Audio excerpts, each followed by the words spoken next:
What's up, YouTubers? So before we get started with this video on Get Up, they're going to be talking about who has all the leverage, Aaron Rodgers or the Green Bay Packers. So let's see what they have to say about that. There's so many things to unpack here, and Dan Graziano, that yesterday kind of made me look at this a little bit differently. I've thought all along, well, they're just ultimately going to have to trade him. But the point is, if what they're ultimately trading him for is draft capital next year, let's even say that at some point along the line they decide they're going to need to trade him. They're in no rush. The next year's draft is when next year's draft is. It's the end of April. It doesn't make any difference when they make this trade. So maybe on that level, this thing isn't as tilted in Aaron's favor as I've been thinking it is. Dan Graziano, pick up that thought from there. No, I think it is tilted in Aaron Rodgers' favor. I mean, the man, for the past 2 seasons, he's gone 13-3, made it to the NFC Championship game, and was knocking on Super Bowls. He was MVP last year. That man has all the leverage. I mean, he's the moneymaker. So how does he not have? He's the guy that's going to go out there and produce for you guys. So I don't understand how he doesn't have all the leverage. No, obviously it's not. And we talked about this early in this process. The Packers can call his bluff. And if he's willing to sit out games, they'll save money on his $14.7 million salary. They can go back and get his $6.8 million roster bonus. They may even be able to go and claw back some of his signing bonus. And this is money and cap space that the Packers, frankly, could use. They are projected way over the cap for next year. They don't have Devontae Adams under contract for next year. If they feel like they could go with Jordan Love or another option, they can tell Aaron Rodgers, fine, you don't want to play for us? You are now retired, and we will move on without you. That is, in fact, the Packers' leverage. All right. So that's weak leverage. Like, you can never have enough money, but if Aaron Rodgers were to sit out and not get paid, I don't think that's not going to break him. Again, you can never have enough money, but at this point in time, Aaron Rodgers is loaded. So if he were to sit out, that's not going to break him. And Jordan Love's not going to do anything. He's not going to put up the type of numbers that a guy, Aaron Rodgers, has been putting up for the past 2 seasons, going 13-3. Making it to the NFC Championship and knocking on a Super Bowl and being MVP. Jordan Love is not going to put up those type of numbers. So if it's the money thing, that's not going to affect Aaron Rodgers. He's loaded. He's got plenty of money. So Ryan Clark, I have not had you for quite some time here, and I'm dying to hear your take on this. There are so many angles of this story right now that feel important to you. What's the most important thing?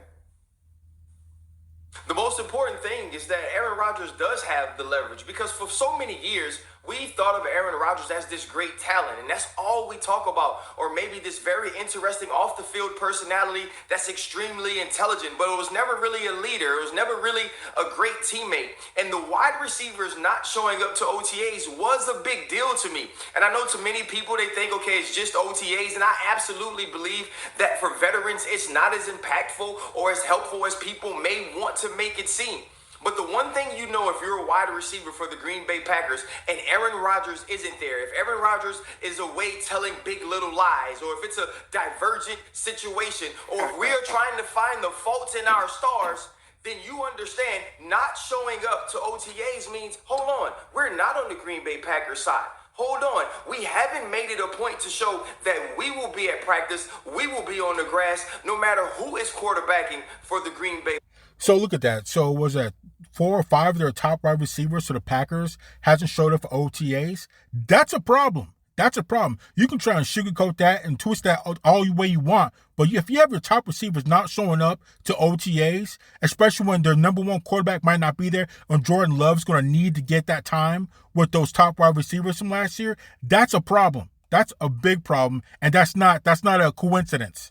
And I don't understand what the deal is with the Green Bay Packers. Why can't they just give Aaron Rodgers what he needs? Give that man whatever he needs to be as productive and as effective as he needs to be. I don't understand what the problem is. The man, what more does he need to do? Again, he went 13-3 for the past 2 seasons, made it to the NFC Championship game, and was MVP last year. What more do you want? Why can't you guys just give him a little bit, a minimal amount of help, and get you to Super Bowl? It just doesn't make sense.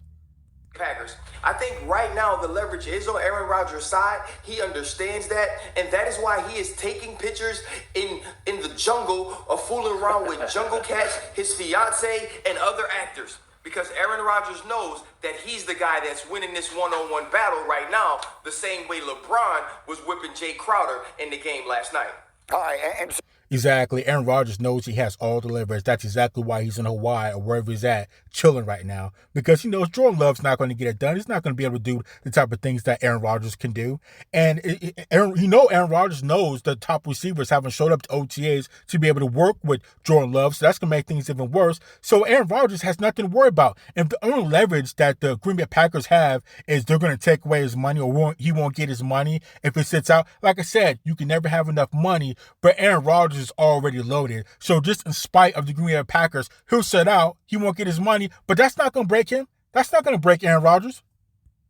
So, Bart Scott, let me come to you on that thought. As we see this, again, very conveniently, a very private man, Aaron Rodgers, on the same week that his team is going through OTAs, is suddenly all over social media in a bathing suit. Bart Scott, can't wait to hear what you have to say.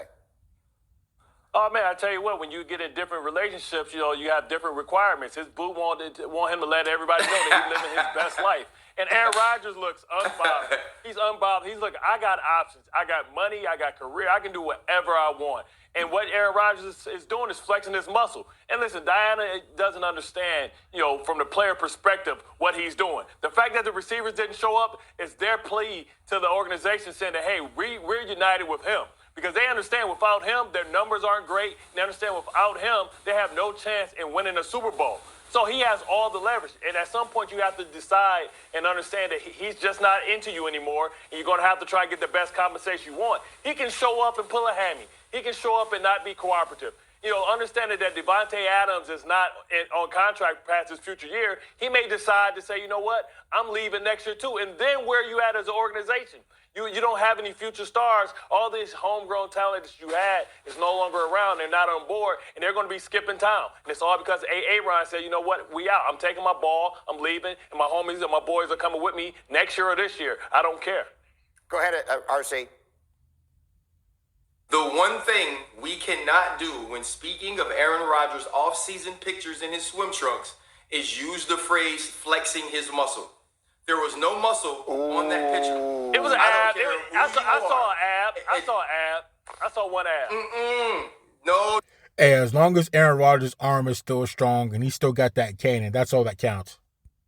Don't you do So it, what Bart Scott. He was not flexing his muscle. What he was doing was he was showing you. He's not breathing right there. No,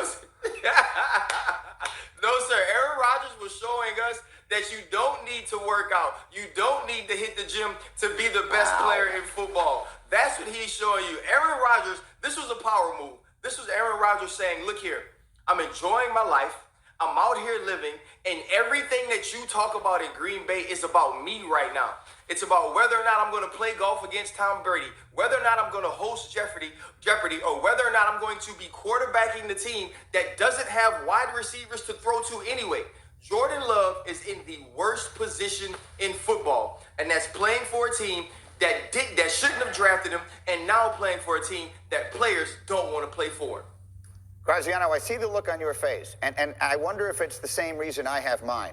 The difference between being a professional athlete and not, which is to say, I look at that picture of Aaron Rodgers and think, if I was built like that, I wouldn't own a shirt. I wouldn't ever put a shirt on. And RC is looking at it, and he's unimpressed. So I don't even know what to tell you. Dan Graziano, what? That's not what I was thinking about at all.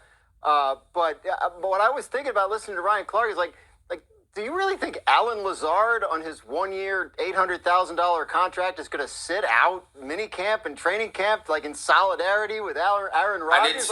At some point, these guys are going to come back. I didn't say that. So what will happen, RC? That is a good point. So what is the leverage there? How far do those guys take it? How far do these receivers go with him?